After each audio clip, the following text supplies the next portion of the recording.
It was several weeks since my distant cousin from the 19th century, Anton, carried me from the other side of the mirror and brought me back to the future. By doing so, he took me away from Lance, the man that I fell in love with practically on sight and who I'd only just married.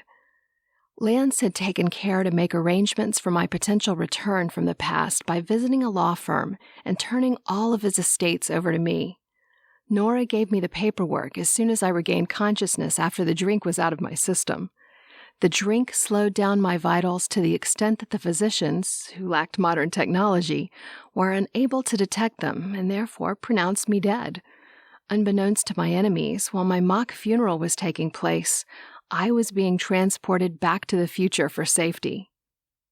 She also gave me a private note that Lance wrote in the event that we were separated. It not only spoke of his love for me, but he mentioned that a box containing magic was hidden beneath the floorboards in the top of the grand mansion that he'd so generously turned over to me.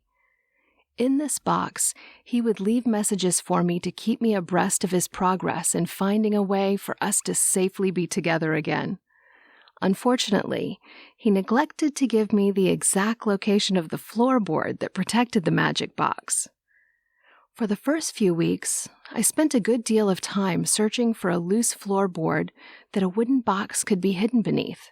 But the house was enormous, and the upper level was cluttered and filled to the brim with antiques and collectibles. Clearly, my husband hadn't taken into consideration any remodeling and such that would happen over the course of centuries that passed between our times. Not only did I not have the strength to move a good deal of it out of my way, but I lacked the time. Work had gotten crazy. It felt like the world had gone mad, and the call for private investigators was at an all-time high. Although Lance had managed to manipulate time so that Nora was only waiting the rest of that weekend for either me to come back or for him to return and inform her that I was staying with him in the past, she was forced to call our office and make an excuse for our absence, while she waited for me to come out of the induced coma-like state that Anton delivered me to her in. This made it so that my boss was placed in the position of having to inform an extremely wealthy, impatient, self-indulgent, and overbearing client whose husband's activities I'd been investigating that he wasn't having an affair. He was simply providing his transsexual cousin with emotional support. Her husband was also giving his cousin financial assistance for his medical transition from male to female by way of her money. Since his wife was a bigot of the worst kind, he was keeping this factor a secret from her. Having met with this client on more than one occasion and finding that I much preferred the husband, I think that it would have been easier for him had he been having the affair.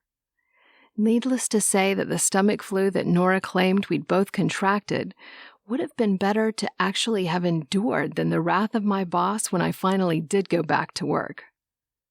"Why would you think that you were dreaming?" I asked while I held back the smile that was forming with lips that were fresh with a new color lipstick that I was trying out.